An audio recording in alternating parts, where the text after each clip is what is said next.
anapofariki inawezekana mambo yakawa mazito.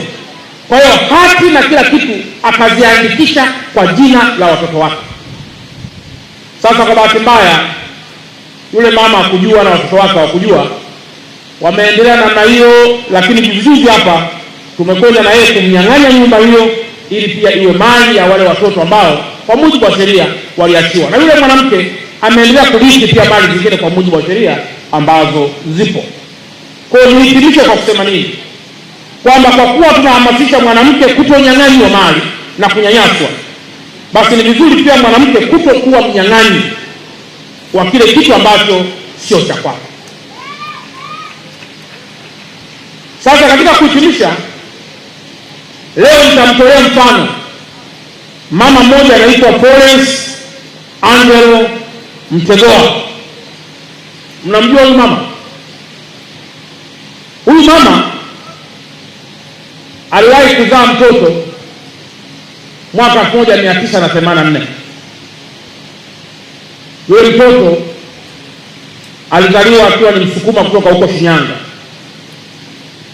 Akaja hapa Dar es Salaam, akawa ni mtu mmoja mwenye kipawa kikubwa sana. Akaigiza vizuri sana, akatunga filamu nyingi sana.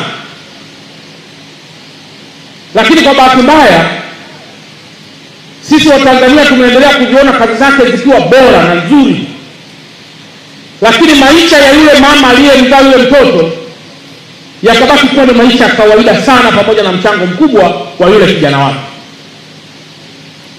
Na kwa bahati mbaya yule kijana wake alipofika mwaka 2012 umauti ukamchukua mama, akiwa ndio kwanza anataka kuanza kutegemea maisha ya yule kijana wake. Sasa mimi leo kabla sijaja hapa nikazungumza na Mheshimiwa Rais wa Jamhuri ya Muungano wa Tanzania,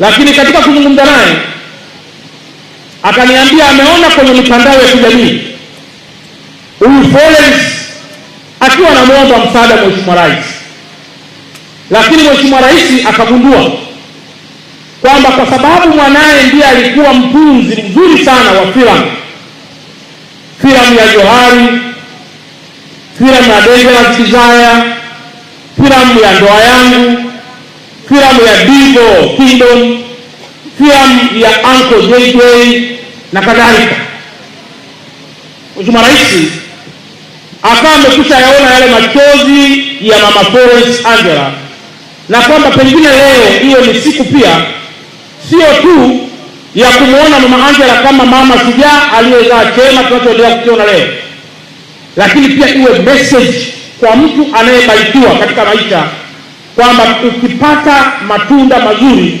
usimsahau mama yako, ili naye mama yako aweze kuona matunda mazuri yale ambayo wewe mwanae umeweza kuyafanya.